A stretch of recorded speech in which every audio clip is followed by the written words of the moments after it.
Hi, you're so welcome to I Quit Wine. I'm Sarah Louise Leather, and I am here to help you to have a much better life without alcohol. And this episode's all about hangovers and saying, I don't have a hangover, and other lies we tell ourselves.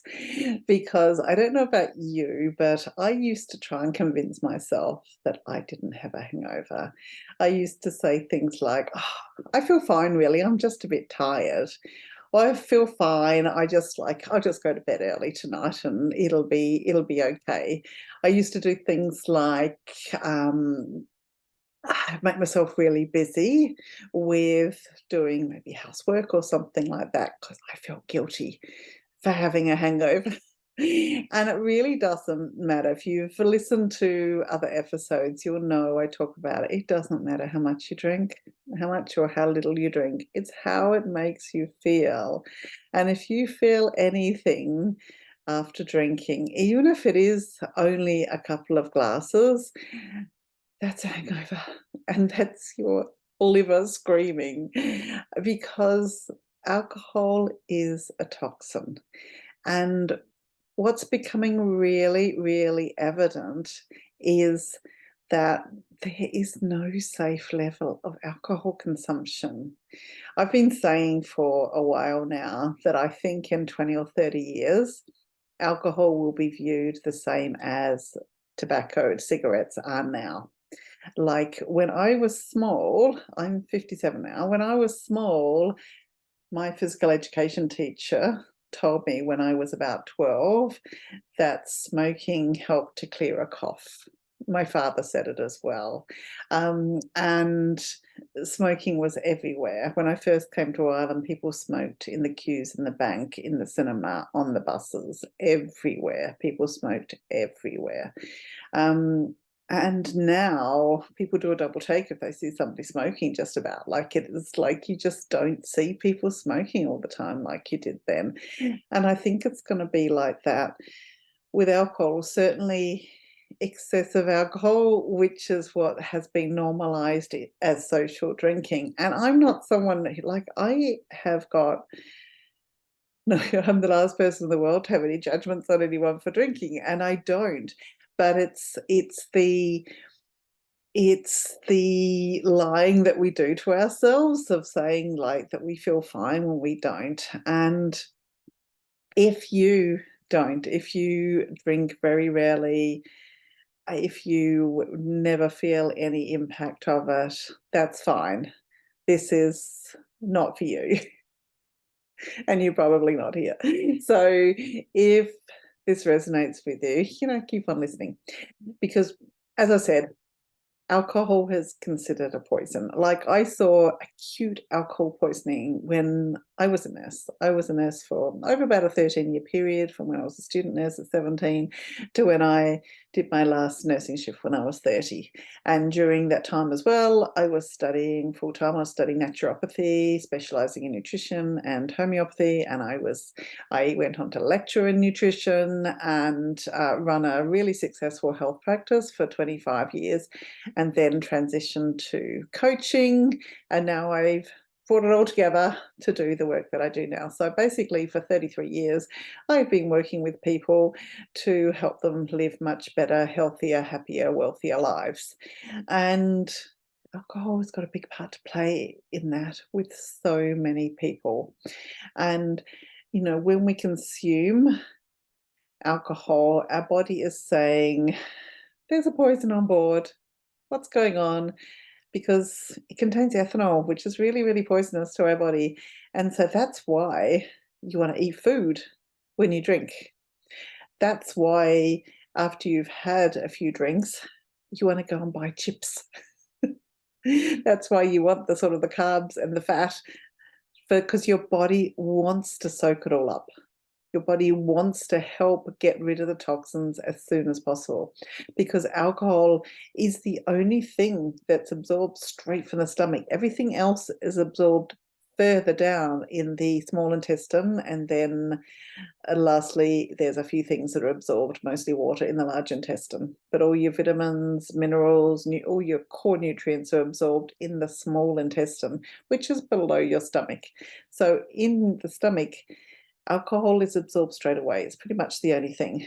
And that's why if you eat on an empty stomach, you can go to your head so quickly. So basically it's the poisons are going to your brain really, really fast. And it is a real problem for so many people. And even if you're not getting drunk, that you are sort of maybe managing how much you drink, and maybe you have just one too many fairly often, if alcohol is affecting the quality of your sleep, if you're waking up at 3, 4, 5 o'clock in the morning and not able to get back to sleep, maybe your heart is beating a little bit faster because the red wine does that. The tannins of the red wine can really speed up your heart. I mean, it's nearly laughable that that red wine is considered healthy for the heart, because that's because of the resveratrol antioxidants that are in it. But seriously, the amount that you have to drink to get a nutritional dose of that is so much that it would completely poison you. It's a couple of bottles. You're much better off eating a punnet of blueberries. Believe me, you'll get a lot more benefits from it. Your heart will be much happier. So just don't kid yourself that it's healthy for you. There are no health benefits from any kind of alcohol. Absolutely none. And it's really, really addictive. So we want it. When we have any of it, we want more of it because it is so addictive, mostly because of the neurotransmitter effect it has, particularly dopamine would be one of them, that it gives us such a big hit of dopamine, which makes us feel really good. And then we want some more, and then we want some more, and then we want some more. So, but after we've had a couple of drinks, it's the sort of good effects, those good feelings wear off. So we need another couple of drinks to try and get that good feeling again. And so before we know it, we are, we only feel the effects of the last couple of drinks, or we feel the accumulative effect of it, but it's actually building up as a toxin in our body. William Porter explains this really well in his book, Alcohol Explained. He's got 2, Alcohol Explained now, Alcohol Explained 2. They are excellent. So if you want to see the real effects of alcohol in your system, go read those books. They are absolutely brilliant. The other thing I highly recommend is the alcohol episode on the Huberman Lab. It's an amazing podcast. Just Google Huberman Lab alcohol and it will come up. And he is a neuroscientist that works at Stanford, and he really lays out the clean, bare bones facts of alcohol, and how really there are no health benefits to it, and really questions if there's any actual safe limit. So, as I said, if you have the odd glass and it doesn't have any effect on you, you can take or leave it. Knock yourself out. For the rest of us, mere mortals, which comes under what we'd call grey area drinking, which is not the hardly ever have any, or the have way too much all the time, kind of when you're really on the severe addiction, alcohol use disorder spectrum of it. It's the rest of us in the middle that is considered social drinking. But, you've got to question how social it is, because people think that it makes them feel so much more connected to the people they're with and everything. But I don't know about you, but I'm not a very good listener when I'm drinking. I'm too busy interrupting people and talking loudly, and that feels like so much fun at the time, and the next day it's just like, oh my god, what did I say? What did I do?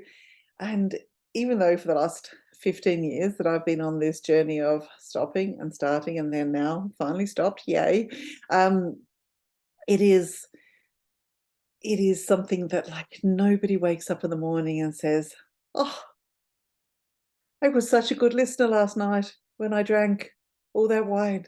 It just doesn't happen like that, does it? So when you say, I don't really get hangovers, or I'm fine, doesn't just a bit tired, that just a bit tired is a hangover. It is your liver trying to deal with the toxins in the alcohol. The enzyme in our liver that deals with alcohol is called alcohol dehydrogenase. That is also the enzyme that helps to metabolize our reproductive hormones in our body. So that's why when you're premenstrual, perimenopausal, menopausal, so that's quite a good chunk of our lives, that you can crave alcohol. It can affect you a lot more. You can feel a lot more hungover from drinking less. And as you get into midlife, particularly once into the menopausal and postmenopausal times, it's that enzyme is decreasing because we don't need it anymore to metabolize our hormones. So nature says, we don't need so much of this enzyme. You drink and you feel the hangover. So you might say, I don't get hangovers. And that could be because of a couple of things. One, it could be that you're lying to yourself because you're actually feeling horrible, but because you're not feeling as horrible as you could possibly feel, you convince yourself you haven't got a hangover. The other thing is that maybe there's a bit of tolerance, that you've been drinking regularly for some time and your body has got used to it, but tolerance isn't a healthy thing. I'll talk more about that another day because it's putting constant stress and strain on your liver. So taking a break is always a good idea. I've got something coming up very soon that I am so excited to share. I've been working on it and it's amazing.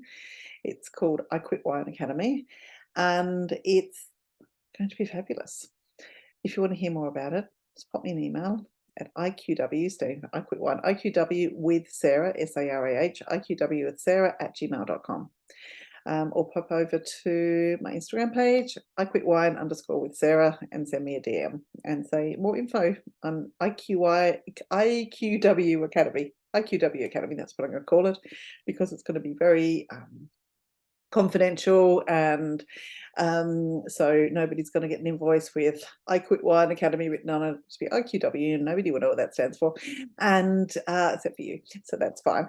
And it's yeah, if you've got any questions, if you want to be in on the first round that I'm doing of it, I'm going to be offering the most incredible support at the most affordable price ever going to be out there at, and it's going to be so much fun as well, because I really believe that you have to make your life better when you stop drinking, whether you're stopping forever or whether you're stopping just for the 90 days of the program. It's all about having a much better life and really having a lot more fun and really enjoying your life so much more that it becomes a habit of a lifetime of enjoying your life rather than the constant like battle not to have a hangover, the overthinking, the drinking, the overdoing it, the trying to find ways of negating the way that you feel, the beating yourself up, the shame of having that one last drink that you were never going to have in the first place. It's, there's a much better way of doing it, and I cannot wait to share it with you. I have been, as I said, working with people forever on all the problems, and this is the area that I have been focusing on for quite a while now, and I do it alongside. I have a quite significant successful coaching business, helping in lots of different areas, but this area here that I'm doing under the umbrella of I Quit Wine is really lighting my soul. And the emails that I get every week, I get a load of emails every week from people saying like how the podcast is changing their life. I cannot wait to see what happens when they actually get the program. So I've already got a few people reaching out about it. So if you want to hear more about it, let me know. IQW with Sarah @gmail.com, or I Quit Wine with Sarah. I Quit Wine _ with Sarah on Instagram. come and say hi and ask for more info, and I will get that to you. And let's get you a way, way better life without alcohol. Because believe me, it's totally possible, and it is, yeah, just so, so, so much better. So lots of love. I'll be back with you really, really soon. Bye.